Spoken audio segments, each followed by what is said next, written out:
बिस्मिल्लाहिर्रहमानिर्रहीम।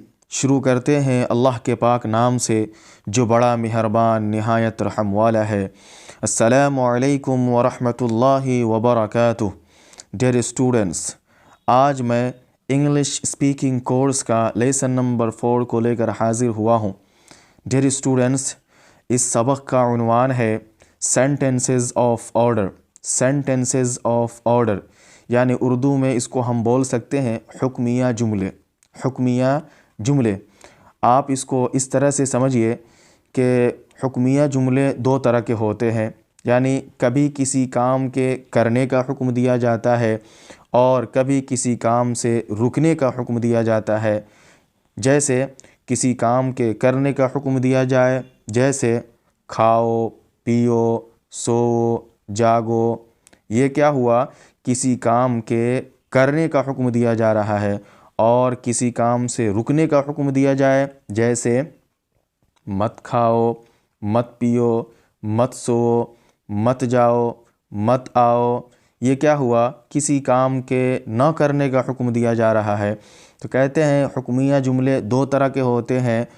उसी का इंग्लिश में जो नाम देते हैं वो होता है सेंटेंसेस ऑफ ऑर्डर। उसी को इंग्लिश में सेंटेंसेस ऑफ ऑर्डर के नाम से जानते हैं। लिहाजा अंग्रेज़ी बोलने और सीखने वाले हज़रात व ख़वातीन से रिक्वेस्ट है, दरख्वास्त है कि ऐसे जुमलों को समझ कर और याद करके उनको मुनासिब मौक़ों पर इस्तेमाल करने की मशक़ करें। तो चलिए शुरू करते हैं और देखते हैं। डियर स्टूडेंट्स, तो सबसे पहला लफ्ज़ है स्टॉप।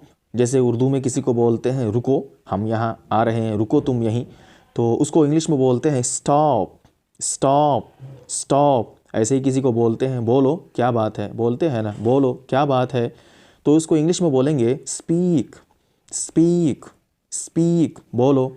ऐसे ही किसी को बोलते हैं सुनो, मेरी बात सुनो, सुनो क्या बात है, तो उसको इंग्लिश में बोलते हैं लिसन, लिसन, लिसन। और ये टी जो है वो साइलेंट है, इसको नहीं पढ़ेंगे, इसको पढ़ेंगे लिसन, लिसन।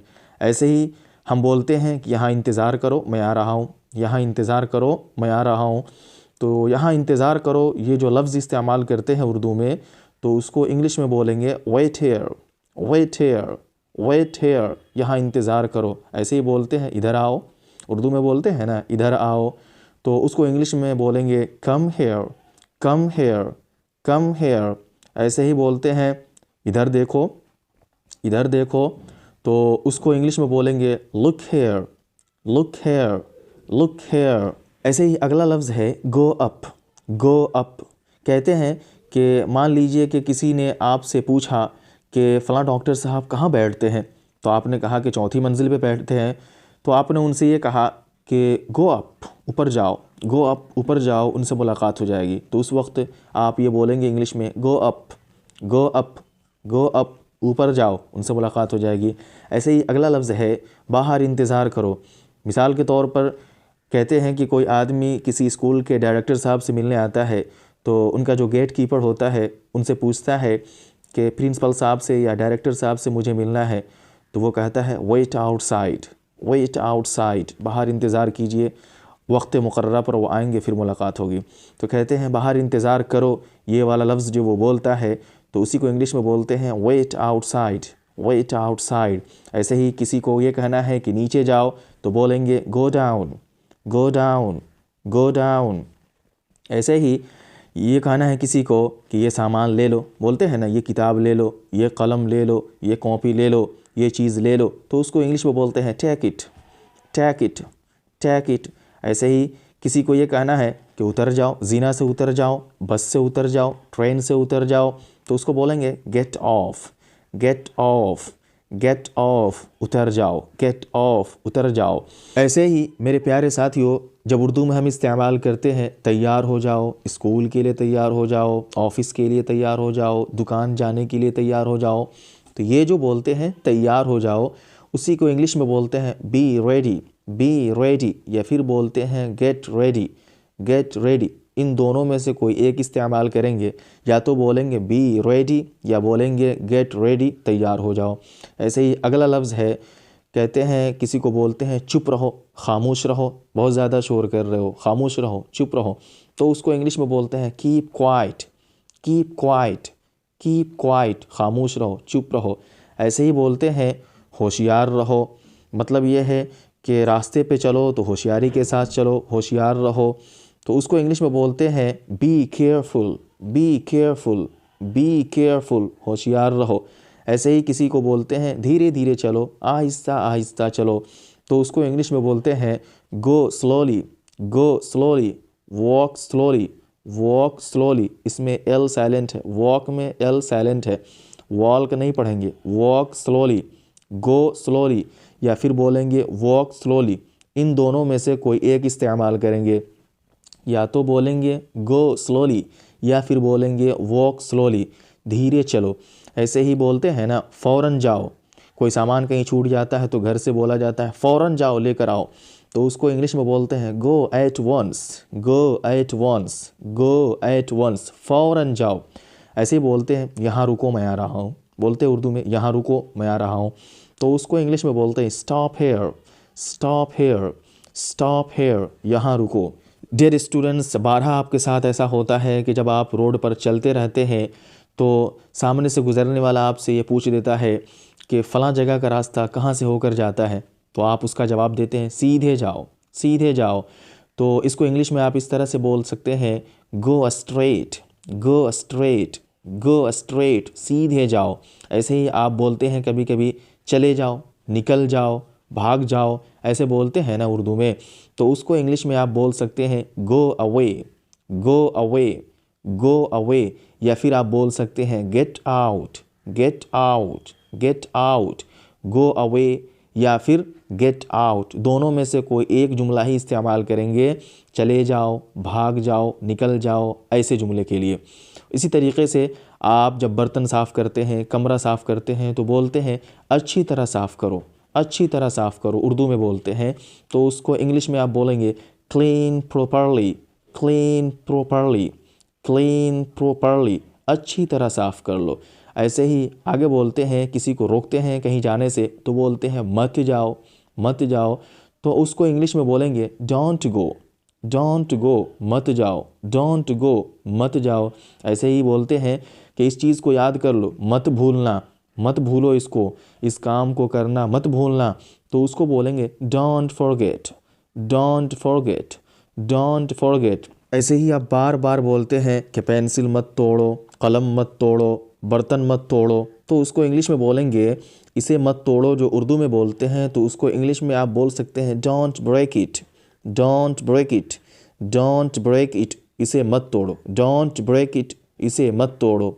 ऐसे ही मेरे प्यारे साथियों, आप बार बार इस्तेमाल करते हैं कि मुझे मत सताओ यार, मुझे परेशान मत करो, मुझे टेंशन मत दो, तो उसको इंग्लिश में बोलेंगे don't trouble me, don't trouble me, don't trouble me, या फिर आप उसको बोल सकते हैं don't tease me, don't tease me, don't tease me, मुझे मत सताओ, मुझे परेशान मत करो। इन दोनों में से कोई एक इस्तेमाल करेंगे, या तो आप बोलेंगे डोंट ट्रबल मी, या फिर आप बोलेंगे don't tease me, don't trouble me, या फिर आप बोलेंगे डोंट टीज़ मी, मुझे मत सताओ, मुझे परेशान मत करो। ऐसे ही आप बार बार बोलते हैं फिर कोशिश करो, फिर कोशिश करो, तो उसको इंग्लिश में बोलेंगे try again, try again, try again, फिर कोशिश करो।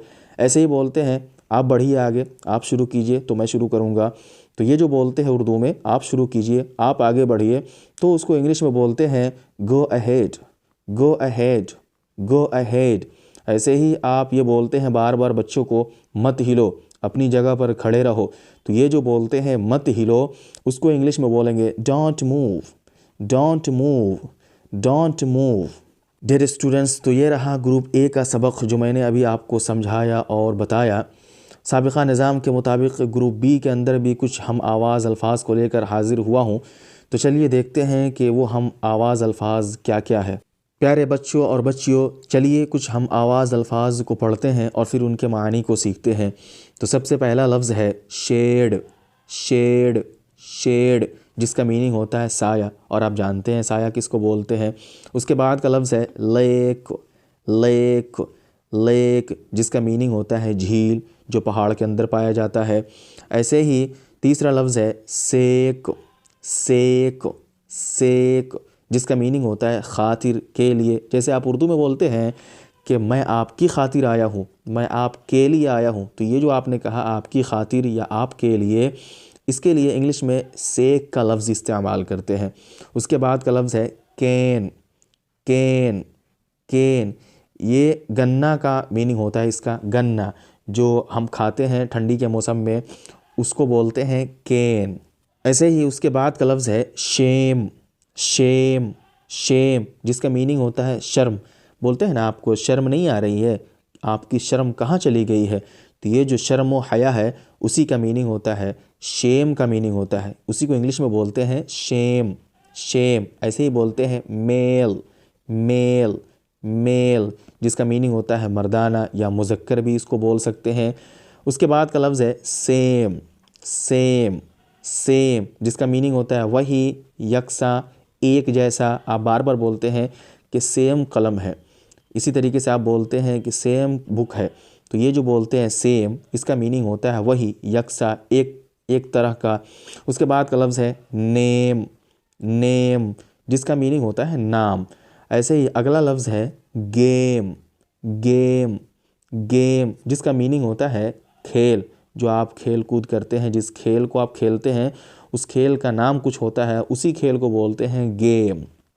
उसके बाद का लफ्ज़ है लेन, लेन, लेन, ये कहते हैं गली को।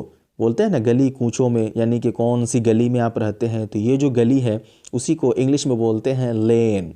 उसके बाद है सेफ़, सेफ़, सेफ़, महफूज। बोलते हैं महफूज रहो, ये किताब महफूज है, किताब अलमारी में रख दोगे तो किताब महफूज रहेगी। वो जो महफूज का लफ्ज़ है उसी को इंग्लिश में बोलेंगे सेफ़, यानी किताब सेफ़ रहेगी। किताब को अलमारी में रख दो तो बुक सेफ़ रहेगी। ऐसे ही अगला लफ्ज़ है टेम, टेम, टेम, पालतू जानवर को बोलते हैं, जिसको सिखाया जाता है, जिसको सिखाया जाता है उसको बोलते हैं टेम। ऐसे ही अगला लफ्ज़ है लेम, लेम, लेम, लंगड़ा को बोलते हैं, जिसके पैर में कुछ बीमारी होती है, जिसकी वजह से चलने में उसको परेशानी होती है, उसको बोलते हैं लैम। डियर स्टूडेंट्स, ये कुछ अल्फाज थे जो हम आवाज़ थे। आपने देखा होगा कि सब की आवाज़ बिल्कुल एक जैसी निकल रही है, अलबत्ता इनके मानी अलग अलग है। आपसे दरख्वास्त है कि इन अल्फाज को आप अच्छी तरह से याद कर ले और अपने जुमलों में इस्तेमाल करने की कोशिश करें, क्योंकि इस्तेमाल करने के बाद ही ये अल्फाज याद रहेंगे, वरना आप भूल जाएंगे। डियर स्टूडेंट्स, तो ये रहा इंग्लिश स्पीकिंग कोर्स का लेसन नंबर 4, जिसको मैंने आपको बताया, पढ़ाया, समझाया। उम्मीद है कि आप समझ भी गए होंगे और इसे याद भी करेंगे और रखेंगे और अपने अल्फाज में, अपने जुमलों में इन अल्फाज को और इन जुमलों को इस्तेमाल करने की कोशिश भी करेंगे। चलिए अगली वीडियो में फिर मिलते हैं पूरे जोश और पूरे जज्बे के साथ। जब तक के लिए अल्लाह हाफिज़। अस्सलामु अलैकुम व रहमतुल्लाहि व बरकातुहू।